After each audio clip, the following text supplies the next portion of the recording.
السلام علیکم. کورنیو چارو وزارت په تیره اونۍ کې خپرونې ته ښه راغلاست. د کورنیو چارو وزیر الحاج خلیفه سراج الدین حقانی حفظه الله د ملګرو ملتونو د بشري حقونو له مشرې میشل بیشلټ سره وکتل. په دغه لیدنه کې اغلې بیشلټ ومنله چې افغانستان کې له شته ستونزو یو شمېر د پخوانۍ ادارې میراث دی او د ځینو ستونزو اساسي لامل د اقتصادي سرچینو کمښت دی چې موږ په دغه برخه کې د مرستې هڅه کوو.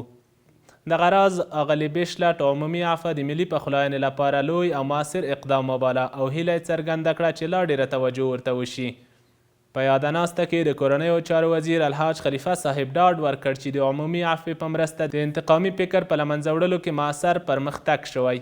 همداراز د دوحې د تړون پر اساس هیواد مو هیڅ چاته ګواښ نه دی. موږ هڅه کوو چې ټولې هغه ستونزې چې له نړۍ سره زموږ د ښه تعامل پر وړاندې خنډونه جوړوي له منځه یوسو.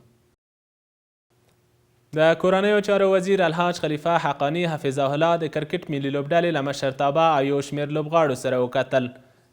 ښاغلي حقانی صاحب د لوبډلې مسؤلینو او لوبغاړو ته د بریا مبارکي ورکړه او لوبغاړي د ملت د سولې سفیران ونومول. دغه راز ښاغلي حقانی حفظه الله لوبغاړي خپلمنځي یووالي ته وبلل او د پرمختګ په پارې یو لړ لارښوونې هم ورته وکړي.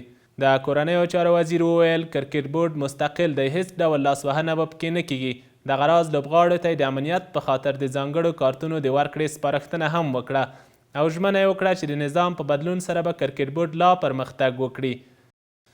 د کورنیو چارو وزیر الحاج خلیفه سراج الدین حقانی حفظه الله د افغانستان لپاره د ملګرو ملتونو له استازي اغلی دیبورا لاینز سره وکتل. په دغه ناسته کې میرمن لاینز په افغانستان کې د ملګرو ملتونو د کارکوونکو د امنیت او د اسلامي امارت له لوري ورسره د همکارۍ او همغږۍ مننه وکړه. اغلې لاینز په ملګرو ملتونو کې د افغانستان په اړه جوړې شوې غونډې مثبتې وګڼلې او ویې ویل چې افغانستان د ټولې نړۍ د پام وړ ګرځېدلی او ډیری هیوادونه مرستې ته لیواله دي. ښاغلي حقانی حفظه الله میرمن لاینز ته د ښه راغلاست ترڅنګ مننه وکړه چې د افغانستان ریښتونی انځور نړۍ ته وړاندې کوي. دغه راز ډاډ یې ورکړ چې اسلامي امارت د بهرنیو سازمانونو د امنیت او له نړۍ سره سوله ییز تعامل ته ژمن دی. د کورنیو چارو وزارت له عامه امن روزنیز کورس څخه 30 تنه مجاهدینو د مسلکي زده کړو فراغت سندونه ترلاسه کړل. په یاد روزنیز یا میاشتني کورس کې مجاهدینو ته د تلاشي کولو، چلندونو او لاریون مهارولو په برخو کې مسلکي روزنه ورکړل شوې ده. دا و د دې اونۍ مهم خبرونه. تر بیا چې ستاسې خدمت ته حاضریږو په لوی او بخښونکي خدای مو سپارو. الله مو مل شه.